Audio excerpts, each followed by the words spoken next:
दो प्रकार के लोग ज्यादा हैं इस संसार में, एक तो आता नहीं, जबरदस्ती कर रहे हैं, एक जिनको आता है पर करते नहीं, एक बहुत अच्छे किस्म के लोग हैं जिन्हें आता भी है और अपनी ईमानदारी से करते भी।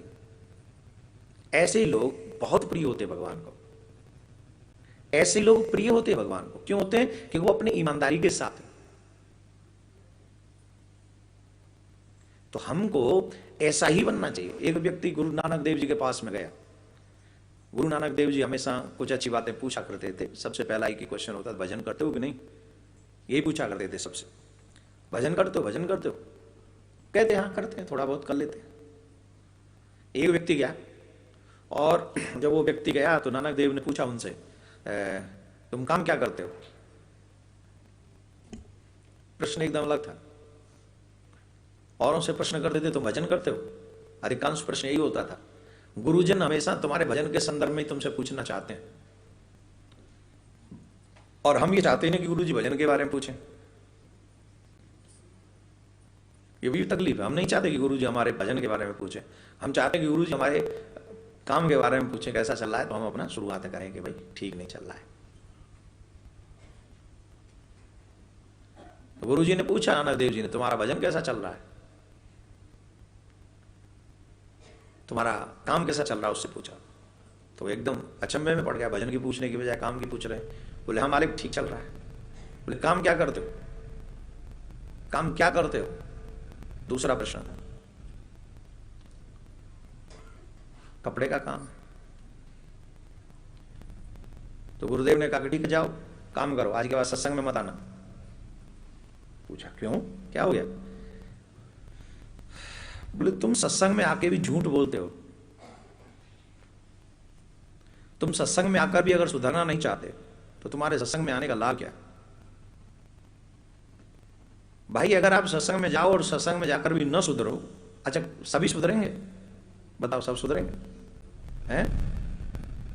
अगर माइक वाले थे कोई पूछे कि भाई तुम सत्संग में रोज जाते हो, तुम सुधरोगे? तो माइक वाले को क्या मतलब है सत्संग से? माइक वाले को तो मतलब है कि माइक लग जाए, अपने कुछ सेवा पानी हो जाए, अपने घर जाए। हमें रोज रोज महाराज को सुनने से हमारा क्या फायदा? भाई कैमरा वालों से पूछो, भाई तुम ठीक हो, तुम रोज सत्संग में जाते हो, तुम सुधरो? बोले हमें क्या मतलब, हमें तो खड़ा कर दिया गया है, हम तो कर रहे हैं अपना काम। इनसे संगीत वालों से पूछो, किसी और। आप में और इनमें अंतर है। ये अपना कार्य समझ के, उस कथा नहीं सुना है, हम कार्य कर रहे हैं। और एक आप है कि अपना कार्य छोड़ के सत्संग में आए। तो ये सुधरे ना सुधरे, तुम्हें जरूर सुधरना चाहिए, क्योंकि ये तो अपना कार्य ही कर रहे हैं, तुम तो कार्य छोड़ के आए। इनका तो ये कार्य है, ये सुधरे न सुधरे, सुने न सुने, उनकी मर्जी। ये कथा सुनने के लिए थोड़ी बैठे, ये तो काम करने के लिए बैठे। तुम कथा सुनने के लिए अपना काम धाम, परिवार, आहार व्यवहार सब छोड़ के आए हो, और उसके बाद भी जीवन में अगर परिवर्तन ना हो तो काम भी गया और नाम भी गया। गया कि नहीं?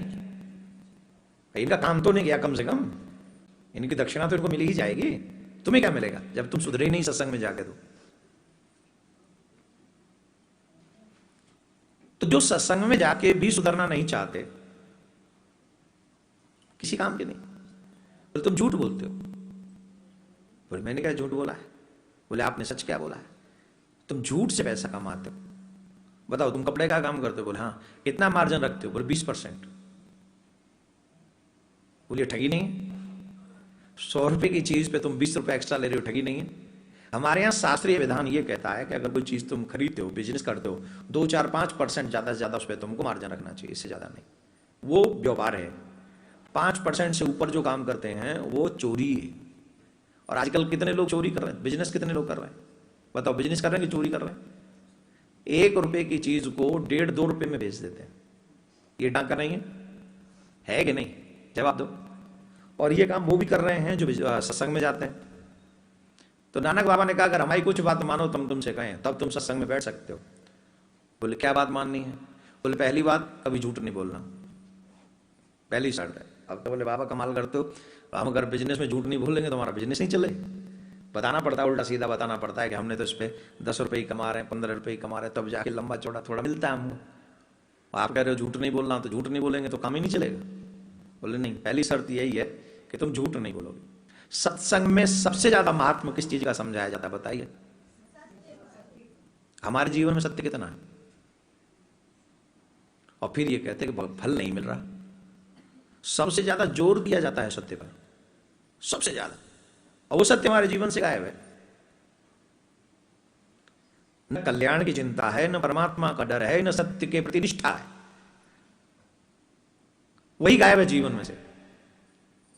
क्या फल मिलेगा बताओ?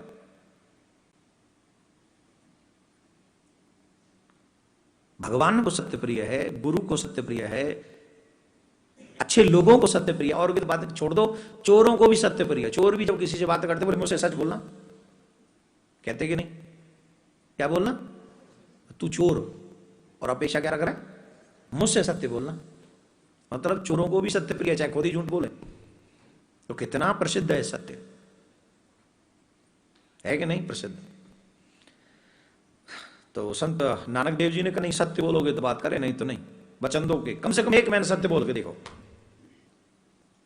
गुरु जी बात तो माननी पड़े, बोल ठीक है गुरु जी, आज के बाद सत्य बोलेंगे। दूसरी बात क्या? बोले 3% से ज्यादा पैसा नहीं कमाओगे, तुम्हारा मार्जिन 3% होना चाहिए। बोले गुरु जी बिजली का बिल भी नहीं भरा जाएगा घर में, अगर 3% से काम करवाओगे तो बिजली का बिल भी ना भरा जाए। बोले कुछ भी हो तुम 3% से ज्यादा, 100 रुपये की चीज पे 3 रुपये एक्स्ट्रा लोगे। गुरु जी नहीं तो सत्संग में मत आना, आप होते तो। बोले ठीक है महाराज, कल से सत्संग में छोड़ो, हम अभी जा रहे हैं, हम नहीं आएंगे। उन्होंने कहा तुम नहीं आओ, सत्य बोलो और ये करो, 3% पे काम करो, और 1 महीने करके देखो, स्वीकार। 1 महीना मनी मन में कहा देखते हैं, 1 महीना ही तो करना है, क्या होगा, पिछला जो रखा हुआ है उसी से घर चला लेंगे। अब गुरु जी की आज्ञा मानते हो गया। अगले महीने आना था, 6 महीने बाद आया, और जब 6 महीने बाद आया तो गुरु नानक देव जी के चरणों में सर रख के फूट फूट के रोया, फूट फूट के। पूछा नानक देव जी ने क्या हुआ, दुकान बिक गई क्या? झूठ ने सत्य ने धोखा दे दिया तुझे, क्या हुआ बता? बोले गुरु जी मुझे नहीं पता था कि गुरु के मार्ग में चल के, उनके बताए हुए मार्ग पे चल के ऐसा भी होता है। कहां था, कहां में डाल दिया आपने? हुआ क्या? सबको बता, पूरी सात संगत को बता, पूरी संगत को पता चलना चाहिए कि हुआ क्या है, सत्य बोलने से लाभ या नुकसान। तो उस भक्त ने कहा गुरुदेव 20 दिन तो ऐसा लगा था कि गुरुजी आप मुझे मारना ही चाहते हो, आपने सिर्फ मुझे मारने के लिए प्लानिंग की थी, क्योंकि जब जब मैं सत्य बोलता था। एक चीज और बोली थी नानक देव जी ने, किस्सा, बिजनेस जिसका करो, जिस वस्तु का करो वो खरी होनी चाहिए, उसमें कोई खोट ना हो। समझ गए? खोट नहीं होना चाहिए उसमें।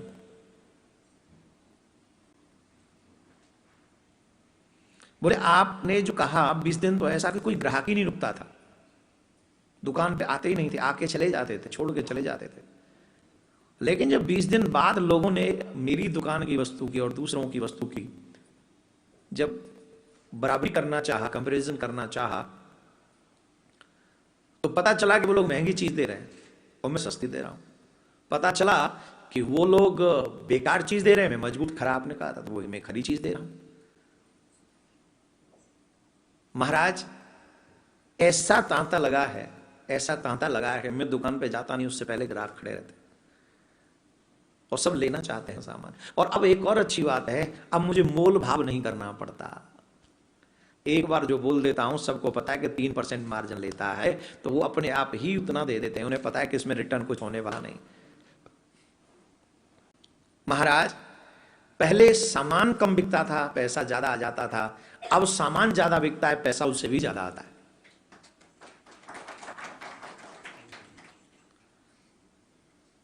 सत्य पर चलने में किसी का कोई नुकसान नहीं होना है। हां, सत्य परीक्षा अवश्य लेता है, पराजित नहीं होने देता है। आज मनुष्य पैसा कमाने के चक्कर में इतना लालची हो गया, इतना लालची हो गया, रात दिन झूठ बोल रहा है, झूठ के सिवा कुछ नहीं कर रहा है, और भूल रहा है कि यही झूठ उसकी जीवन की सबसे बड़ी फांसी बनने वाला है।